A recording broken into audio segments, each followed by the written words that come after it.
이제 그렇죠. 촉법 소년 이것도 문제가 있어요. 이 말씀을 왜 드리냐면 그 의원님도 이제 그쪽에 이제 식견이 있어서 예전에 발언 찾아보니까 있으시더라고요. 근데 형벌에 이제 우리가 정말 기초적인 얘기를 하지만 형벌의 목적 중에 뭐 교화, 예방 여러 가지 있지만 응보의 목적도 있어요. 그러니까 우리가 보통 응보라고 하면 넌 비문명적이야.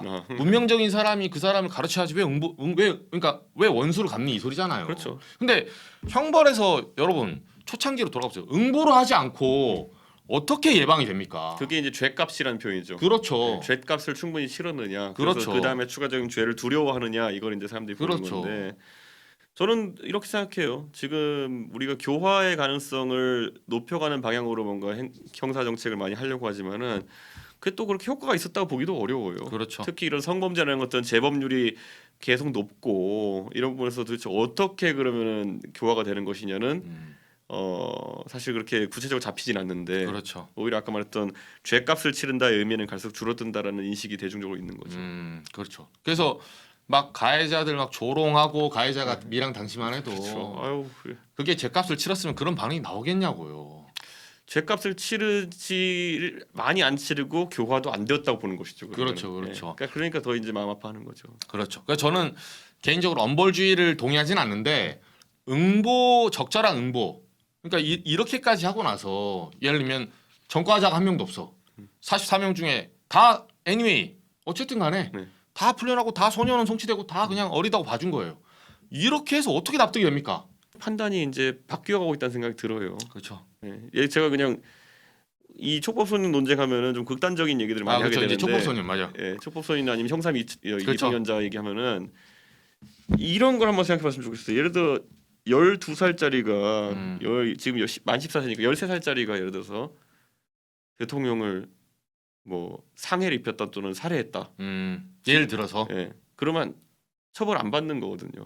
그렇죠. 근데 이런 게 지금은 그러면 과거 같은 경우에는 수단적인 면에서 그런 게 불가능했을 수도 있어요. 예를 들어 13살짜리가 대통령에게 어떻게 위해를 갈 수 있겠느냐. 그렇죠, 그렇죠. 근데 요즘은 여러 가지 뭐 장비나 이런 거 발달도 있고 해가지고 충분히 위협을 가할 수 있는 사안이 됐어요 지금. 그렇죠. 그러니까 소위 말해서 이번에 안타깝게도 모 국회의원을 타격했던 중학생의 이야기도 제가 기억하지만은 그렇죠. 그런 정보를 취득하는 것도 쉬워졌고 누가 어디에 간다는 정보를 취득하기 쉬워졌고 맞아요. SNS 발달하니까. 그러니까요. 그리고 뭔가 수단 같은 경우에도 훨씬 도구적으로 다양해졌고 그러다 보니까 이런 게 실제 위협이 발생하고 있다는 거죠. 그래서 저는 이런 형사 미성년자 연령에 대한 부분이라는 것도 우리가 선거 치를 때마다 지금 14세인데 13세로 줄인다 뭐 이런 거 많거든요.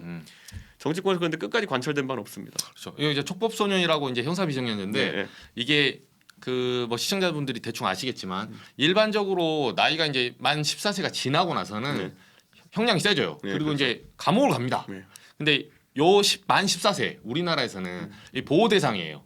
그래서 소년은 송치하고 교화시키고 한마디로 말해서 아직 자라난 아이들이 잘 모르니까 얘는 처벌보다는 좀 더 가르쳐 주자. 뭐 이런 취지의 이제 법인데 이게 이제 한동훈 전 장관도 어떻게 보면 이제 뭐 이 의원님하고 라이벌일 수도 있는데 뭐 논제의 라이벌을 떠나서 한동훈 장관도 법무장관 되고 나서 바로 이걸 들고 나왔어요. 촉법 소년 연령 하향 만 14세에서 13세로 가자.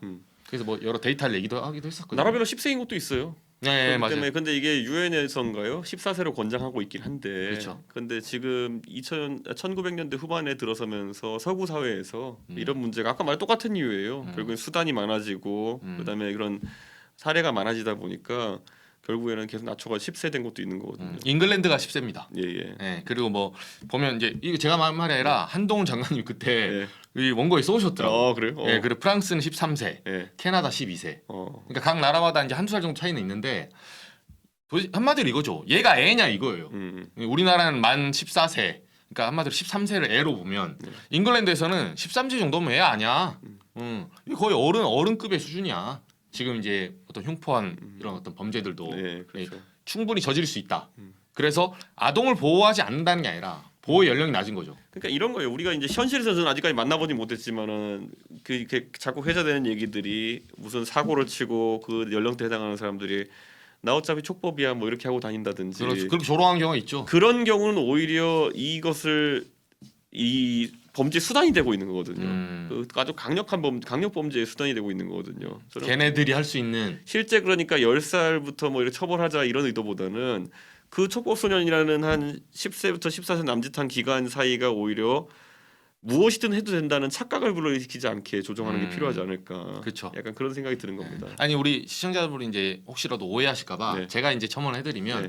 이 의원님 취지도 마찬가지고 저희가 엄벌주의를 얘기하자는 게 네. 아니에요. 네. 뭐 엄벌해서 네. 뭐 소매치기 하면 갑자기 뭐 어디 옛날에 중동처럼 손목 자르고 뭐 네. 예를 들면 살인하면 너도 살인하고 이쪽 한무라비 버텨서 눈알 뽑으면 눈알 뽑고 이렇게 하자는 게 아닙니다. 이렇게 어떤 전 근대적인 자연 상태로 가자는 게 아니에요. 네. 그 흉포하자는 게 아니라 시대상에 맞는 그리고 적절한 예방과 교화 효과가 있는 과연 그 형량은 몇 살인가 이거를 지금은 검토해 볼 필요가 있다. 그렇죠. 예, 네. 이게 과거법이거든요. 그렇죠. 이건 뭐 제가 봤을 때는 한 번은 개정이 이루어져야 될 것인데 이게 선거 끝나면 보통 관심이 사라지더라고요. 그렇죠.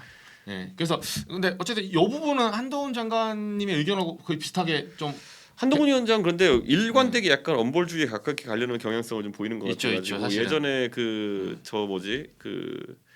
사형제 부활 관련 실제적 그쵸. 부활 관련된 얘기도 이제 건드리려고 했던 거로 저는 들었고 그렇기 때문에 그게 그런 정치적 의도에서만 나온 것이 이제 아니기만을 바랄 뿐입니다. 그렇죠, 그렇죠, 그렇죠. 예를 들어 10세, 14세까지 이렇게 낮춰지면요. 사실 그 안에는 아까 말했던 악의를 띤 사고도 존재하지만은 진짜 어리니까 뭘 몰라서 한 사고 같은 것도 들어있을 수 있어요. 그럼 그런 형사적인 상황이 있어가지고 또 거기서 부모의 재력에 따라서 어떤 변호사를 사느냐 이런 것들이 처벌 가능성에 영향을 미치고 그죠. 이런 것들도 문제가 될 수 있는 거거든요. 그죠. 저는 그런 부분까지 다 한번 검토하면서 토론해봤으면 좋겠습니다.